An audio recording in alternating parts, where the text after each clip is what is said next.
में वो टॉपर्स में थी। तो ये अपने आप इस तरह की चीजें ना, जैसे कई बार क्या होता है, तुम्हारी उम्र के लोग असफल लोगों की बातें सुन रहे होते हैं। हमेशा सुननी चाहिए सफल लोगों की बातें। क्यों? असफल को अगर पता होता सफलता कैसे मिलती है तो वो खुद ना सफल हो जाता पहले। वो असफल क्यों है? क्योंकि उसको पता ही नहीं था कि कौन से तरीके से मैं पास होऊंगा।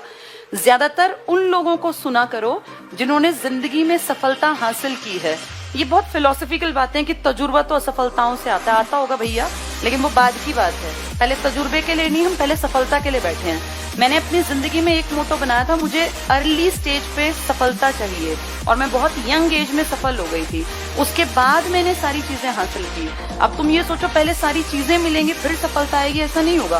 पहले सफलता को हासिल करो, फिर चीजें अपने आप तुम्हारे आसपास आती चली जाएंगी। अपाला मिश्रा तुम लोगों की एज की तो लड़की होगी, तुमसे 1-2 साल बड़ी होगी बस, तो बहुत बड़ी तो है नहीं, क्योंकि जनरल कास्ट में तो कंपटीशन 26-27 तक ही लड़ सकते हैं ना। और उस कंडीशन में वो लड़की व्हाट्सएप और इन सबसे कट गई। इसका मतलब अपने ऊपर कितना ज्यादा कंट्रोल था, विल पावर थी। तो अपने मन में ये डाल लो, आने वाले साल में सोशल साइट्स का मिनिमम यूज करेंगे। बस इतना यूज करेंगे कि हम जागरूक रहें कि क्या हो रहा है समाज में। ऐसा भी नहीं कि आपको बैठ जाना है। मुझे सब कुछ पता है इस टाइम सोसाइटी में क्या हो रहा है, देश में विदेश में।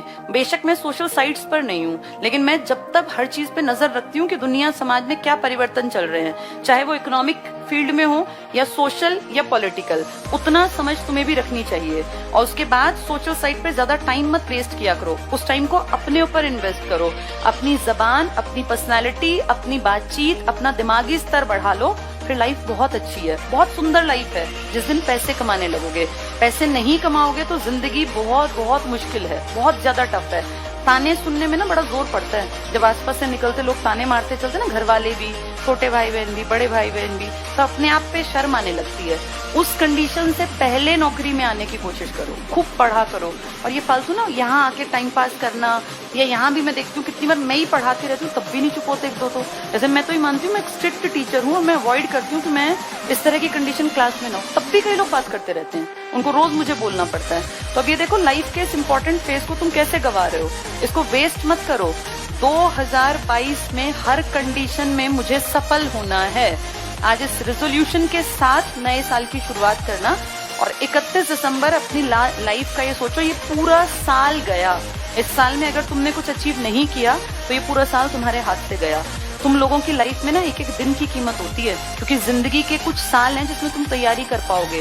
5-6 साल बाद तैयारी के लायक नहीं रहोगे, एज बढ़ जाएगी, ओवर एज बन जाओगे।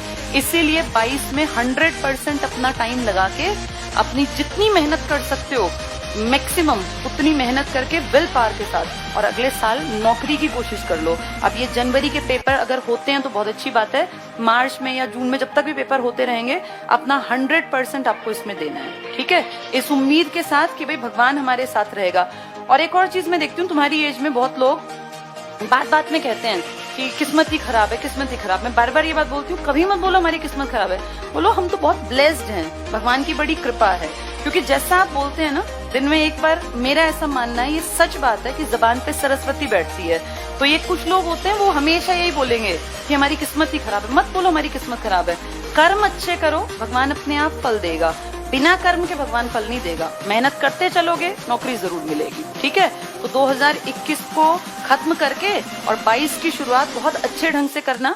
ये सोचो कि मुझे अच्छा बनना है, एक अच्छा इंसान बनने की कोशिश करो, और उसमें सबसे पहली जरूरत है पैसा कमाना, क्योंकि पैसे कमाओगे तो समाज के लिए भी कुछ अच्छा कर पाओगे, टैक्स पेयर बन जाओगे। और टैक्स पे करना, अगर हर आदमी टैक्स पे करने लायक बन जाए ना, तो वो अननोइंगली देशभक्ति दिखा रहा है। क्योंकि जो जो टैक्स देता है वो समाज की भलाई के लिए कुछ ना कुछ तो योगदान दे ही रहा है, चाहे वो सड़क का पत्थर लगाने में यूज हुआ, चाहे वो पुल बनाने में, या चाहे वो एयरपोर्ट बनाने में। तो ये कोशिश करना कि 22 में तुम भी लकी बन के अच्छे कर्म करके टैक्स पेयर्स की लिस्ट में आ जाओ, और वो टैक्स पेयर्स जीएसटी वाले ना हो, वो तुम इनकम टैक्स दे सको, इस काबिल बन जाना।